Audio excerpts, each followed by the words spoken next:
Hello friends science by Ghalib sir में आपका most welcome है।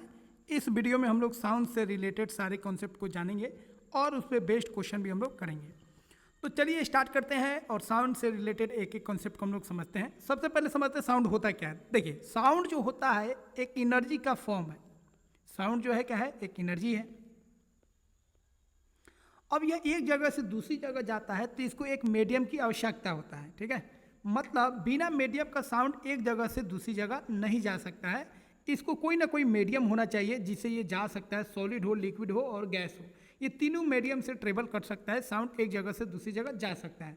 दूसरा बात ध्यान रखेंगे, साउंड जो होता है एक मैकेनिकल वेव होता है। मतलब इसको जाने के लिए मीडियम की आवश्यकता होती है और जिस वेव को जाने के लिए मीडियम की आवश्यकता होता है उसको मैकेनिकल वेव बोलते हैं। तो साउंड जो है एक एनर्जी का फॉर्म होता है और यह एनर्जी को वेव के फॉर्म में ले जाता है। ठीक है, और एक ऐसा वेव होता है जिसको मीडियम की आवश्यकता होता है, इसीलिए साउंड जो है एक तरह का मैकेनिकल वेव होता है। आगे हम लोग बात करेंगे साउंड आखिर आता कहाँ से है। तो देखिए, कोई भी सब्सटेंस अगर वाइब्रेट करेगा, कोई भी सब्सटेंस अगर वाइब्रेट कर रहा है तो उससे साउंड प्रोड्यूस होता है। ठीक है, जो कानों तक हमारे पहुँचता है तो हमें सुनाई देता है। तो साउंड याद रखिएगा, बिना पार्टिकल्स के वाइब्रेशन, अगर पार्टिकल्स वाइब्रेट नहीं करेगा तो साउंड प्रोड्यूस नहीं हो सकता है। तो कोई आप तबला बजा रहे हैं, कोई स्टीरिंग को घुमा रहे हैं, या हम लोग बोल रहे हैं, इसका मतलब है हमारा जो वोकल कॉर्ड है वो वाइब्रेट कर रहा है। तो बिना वाइब्रेशन के साउंड प्रोड्यूस नहीं हो सकता है। साउंड वेव जो होता है, यह जो होता है लॉन्गिट्यूडनल वेव होता है। याद रखिएगा, लॉन्गिट्यूडनल वेव का मतलब हो गया इसमें पार्टिकल्स जो होता है, पार्टिकल्स और वेव जो होता है एक ही डायरेक्शन में आगे बढ़ता है। जैसे यहाँ पे देखिए, यहाँ पे पार्टिकल्स जिस डायरेक्शन में जा रहा है उसी डायरेक्शन में वेव भी जा रहा है, तो इसको हम लोग बोलेंगे लॉन्गिट्यूडनल वेव। जबकि ट्रांसवर्स वेव में जो वेव जा रहा है, ठीक है, वो इस तरह जा रहा है।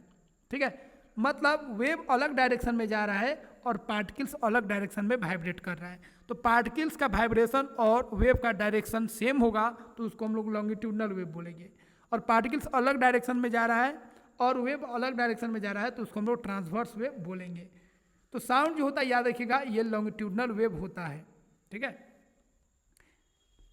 अब आगे हम लोग देख लेते हैं, इसको एक जगह से दूसरी जगह जाने के लिए मीडियम की आवश्यकता होता है, सॉलिड, लिक्विड या गैस। लेकिन अगर हम बात करेंगे सबसे अधिक किस में स्पीड होगा, लेकिन अगर कोई मीडियम नहीं हो, वैक्यूम हो, मतलब कोई मीडियम नहीं है, तो वहाँ पे साउंड ट्रेवल नहीं करेगा।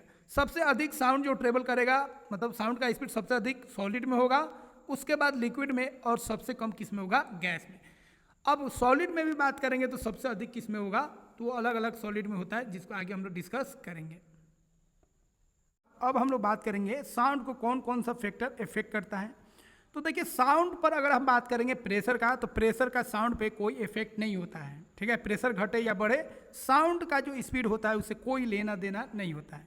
लेकिन अगर हम डेंसिटी का बात करें या इलास्टिसिटी का बात करें, तो डेंसिटी और इलास्टिसिटी इफेक्ट करता है। तो साउंड का स्पीड बढ़ जाता है अगर मीडियम का डेंसिटी बढ़ता है तब। अगर मीडियम ज़्यादा डेंस है तो उसमें साउंड का स्पीड अधिक होगा, अगर मीडियम कम डेंस है तो साउंड का स्पीड क्या होगा, कम हो जाएगा। ठीक है, तो याद रखिएगा। उसी तरह इलास्टिसिटी के ऊपर बात करेंगे, तो अगर मीडियम ज़्यादा इलास्टिक होगा तो स्पीड साउंड का बढ़ जाएगा, अगर कम इलास्टिक होगा एक ही मीडियम तो स्पीड क्या हो जाएगा, साउंड का कम हो जाएगा। तो डेंसिटी बढ़ेगा या इलास्टिसिटी बढ़ेगा तो क्या होगा, साउंड का स्पीड बढ़ेगा। अगर मीडियम का डेंसिटी या इलास्टिसिटी कम हो जाएगा तो साउंड का स्पीड भी कम हो जाएगा। अगला है ह्यूमिडिटी, नमी।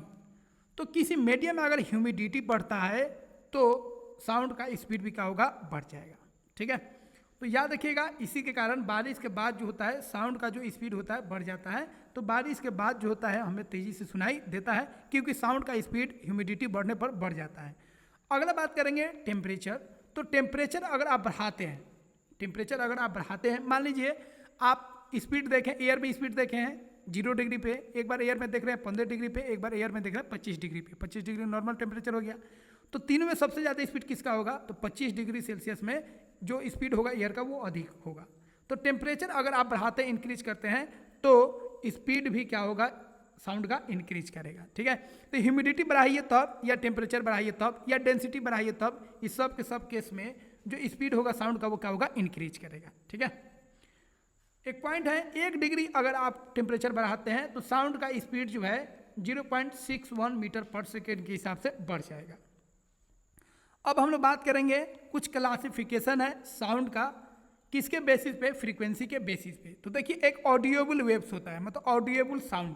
ऑडिएबल साउंड का मतलब होता है ऐसा साउंड जिसको मानव सुन सकता है, जिसको ह्यूमन सुन सकता है। तो जब वेव जो होगा, साउंड वेव 20 हर्ट्ज से 20,000 हर्ट्ज के बीच में होगा तो इसको ह्यूमन सुन सकते हैं और इसको ऑडिएबल साउंड बोलते हैं। तो ऑडिबल साउंड का मतलब हो गया ऐसा साउंड जो ह्यूमन सुन सकता है, जो हम लोग सुन सकते हैं। वो कितना रेंज होता है, उसका फ्रीक्वेंसी 20 हर्ट्ज से लेकर 20,000 हर्ट्ज होता है। ठीक है, जैसे किसी म्यूजिक से साउंड आ रहा है, हम लोग बोल रहे हैं, जानवर बोल रहा है, ये सारा चीज़ को हम लोग सुन सकते हैं, तो इसको हम लोग ऑडिबल साउंड बोलेंगे। एक होता है इंफ्रासोनिक साउंड। इंफ्रासोनिक साउंड क्या होता है, ये 20 हर्ट्ज से कम होता है, और 20 हर्ट्ज से जो कम साउंड है उसको हम लोग सुन नहीं सकते हैं। लेकिन कुछ जानवर हैं जिनका जो कान का जो बनावट है वो मतलब बहुत ही स्पेशल है, जिसे वो 20 हर्ट्ज से भी कम के साउंड को सुन सकते हैं।